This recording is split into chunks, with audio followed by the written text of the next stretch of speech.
Olá, sejam todos bem-vindos ao jogo da temporada, diretamente do seu canal favorito, IFRN Parnamirim. Meu nome é Fica no Loki, mas pode me chamar de Loki. Meu nome é Tô, de Tô Mais ou Menos. E quais são as expectativas para o jogo de hoje, hein, Loki?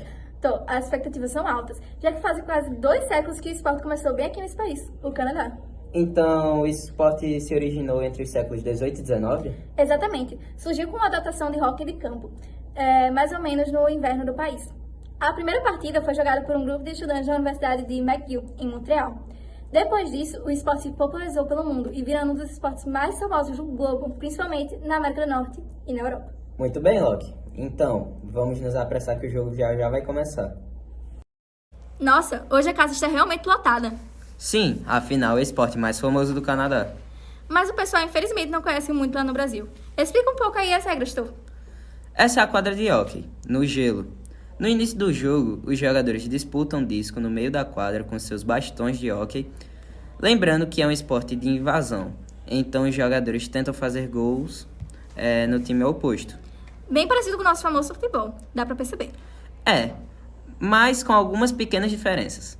O número de jogadores é menor, sendo 5 em quadra e um goleiro para ambos os times. Além disso, o gol é bem menor e o goleiro usa luvas como aquelas de beisebol para conseguir agarrar o disco voando, além do próprio bastão de hóquei. Nossa, imagina que voando na sua cara. Mas é por isso que eles são bem protegidos. Os jogadores vestem roupas bem pesadas, cheias de proteção e também um capacete bem protetor, principalmente o goleiro. Além disso, existem proteções de plástico em torno de toda a quadra para que os discos não voem para os coitados da plateia. Eu acho muito interessante comentar que muitas pessoas veem o hóquei como um esporte agressivo com jogadores desdentados, mas essa não é a realidade. É verdade sim que o árbitro pode permitir uma briga de socos entre os jogadores, mas eles punem os jogadores com pênaltis em seguida. Além disso, poucos jogadores hoje em dia possuem um dente faltando, mas alguns sim sofrem acidentes e perdem eles. Pois é. E, falando de pênaltis, está uma diferença muito intrigante entre o hóquei e o futebol. No hóquei, um pênalti é quando um jogador comete uma falta e é expulso de quadra por um determinado período de tempo. O lugar para onde ele vai é chamado de sin bin, e o tempo que ele fica fora, de alguns minutos, é chamado de power play, devido à vantagem que o outro time tem durante esse. Sim, mas o tempo depende da gravidade dessas faltas, que podem ser um jogador tentando derrubar o outro com seu bastão ou patins, xingamentos preconceituosos, gestos obscenos, agressão ao árbitro, entre outros. Lembrando que se o time fizer um ponto durante o power play, o jogador expulso pode voltar para o jogo normalmente. Mas essa ida e volta dos jogadores é bem comum no hóquei, não é mesmo? Claro, não tem limites para trocar os jogadores. Além de que é muito comum ficar indo e vindo o tempo todo na quadra para defender e fazer um gol. Assim, os jogadores ficam trocando durante todo o período do jogo, sendo incomum até, por exemplo, um jogador ficar 7 minutos dentro de quadra. Mas é pouco provável que o jogo fique de 7 minutos direto.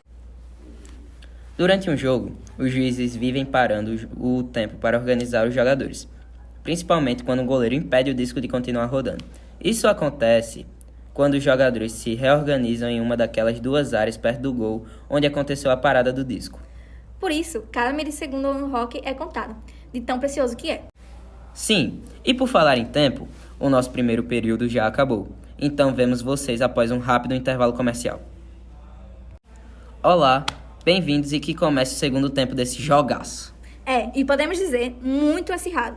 Os times estão muito delicados e trabalhando duro por esses pontos. Lembrando que aqui o esporte temos 3 tempos de 20 minutos cada. Então esses jogadores ainda vão ter uma bela atividade pela frente. Com certeza, mas é importante lembrar que, pelo que estamos vendo aqui hoje, talvez tenhamos prorrogação. É mesmo, a prorrogação no hóquei. Opa! Calma que o jogo mal começou e já temos um gol. Que lindo, senhoras e senhores. Mas, parece que foi impedimento. O que você acha, Loki? Com certeza isso foi um offside, como chamamos no hóquei. O jogador estava claramente à frente de sua defesa em posição ilegal. Uma pena, realmente, teria sido muito bonito. Verdade, mas pelo menos ainda temos aquela esperança de acontecer aquele bom e velho overtime, que eu amo. Você ama? Pois meu coração bate tão rápido que quase sai pela boca. Sim. Principalmente porque você já não consegue desgrudar o olho do jogo no tempo normal. Mas quando está na prorrogação, dá aquela emoção a mais. Eu gosto dessa dinâmica. os jogadores são reduzidos para apenas 4, 3 em campo e um goleiro, assim como o tempo, que fica de apenas 5 minutos. E ganha quem primeiro fizer o... Gol! Que golaço que presenciamos agora! Muito lindo. Só não deu mais emoção de quando eu vi um jogador fazer um gol no overtime faltando 4 segundos. Imagine aí. Mas, pelo menos, se passar disso, o jogo vai para as tentativas de gol direto, como o pênalti do futebol, chamado de shootouts. O jogador sai da parte oposta da quadra em direção ao gol, e o goleiro tenta defender sozinho em 3 tentativas diferentes. Quem acertar mais, ganha.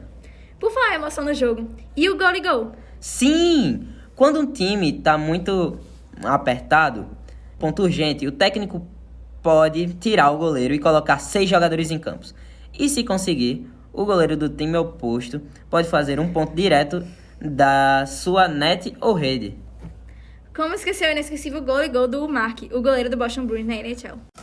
Ah, a famosa NHL. Sim, poucos sabem, mas a popularidade do hóquei no gelo foi tão grande que fez parte dos Jogos Olímpicos no verão de 1920.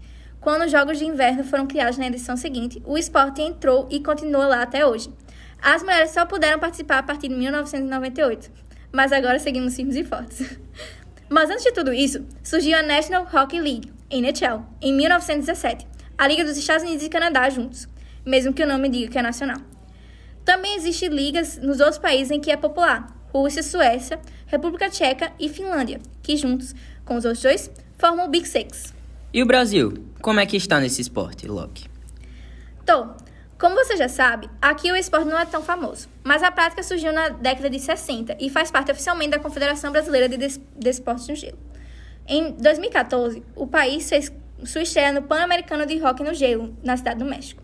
Desde então, a equipe brasileira marcou presença em todas as edições do torneio, conquistando, inclusive, uma medalha de bronze em 2015. Que massa! Mas bem queria que tivéssemos um campeonato tão importante como a Stanley Cup da NHL. Nele, os times são postos em 4 divisões diferentes: Atlântica, Pacífica, Central e Metropolitana. Mesmo assim, todos os times competem uns com os outros por um ranking alto na pontuação, que leva você aos playoffs. Com certeza, não consigo perder um só jogo na temporada. Nem eu, principalmente este que está tão bom. Mas agora temos o fim do segundo tempo. E voltamos para o último momento da nossa disputa. Como é que acha que esse último período, Loki? Certamente emocionante. Porque acaba de se iniciar o nosso terceiro tempo. E já se inicia acelerado. Claro, não poderia ser diferente do hóquei. Temos aqui um time que está procurando o primeiro lugar. Pontuação é tudo no esporte, sendo que se o time vencer durante o período normal, leva 2 pontos para casa, enquanto o adversário fica com 0. É importante lembrar também que se o time ganhar ou perder no seu querido overtime ou nos shutouts, ele leva 1 ponto. Sim, sem falar nos jogadores. Pois é, os jogadores levam pontos por assistências e gols, sendo contados tanto os seus da temporada como da carreira total. Todos temos o nosso jogador preferido que torcemos para sair em primeiro lugar na liga. Ainda tem mais times. Claro, nos playoffs, como eu já falei anteriormente, a divisão definitiva dos times que vão lutar pela Stanley Cup são 2 conferências, cada uma com 8 equipes. As 3 melhores de cada divisão, mais 2 melhores independentes da divisão, numa conferência vão os times das divisões Pacífica e Central, e na outra, o da Atlântica e Metropolitana. Pelas minhas contas, então são 7 jogos por conferência, certo, Tom? Exato, você sabe. Eu, pessoalmente, sou fã número 1 da equipe de Montreal. Ah, os Montreal Canadiens? Exato, conhecido também como os Habitantes. Sabe, eles são o time que mais ganhou a Stanley Cup na história, com 24 títulos, também sendo o time mais antigo, porque surgiu em 1909. Além disso, tinha um recorde de pontos na liga com 132 pontos em 76-77. Sim, os primeiros ganhadores profissionais do prêmio e, atualmente, a última equipe canadense a ter conquistado o troféu. Mas o recorde foi quebrado pelo Boston Bruins nessa temporada de 22-23, com 135 pontos. Mas agora vamos falar dos jogadores. Qual tem a maior pontuação dessa temporada? O jogador é o Connor McDavid, o canadense do Edmonton Oilers, que está com mais de 150 pontos até este momento. Eu sou Loki. E eu sou Tô, e aqui finalizamos mais uma disputa incrível. Tchau.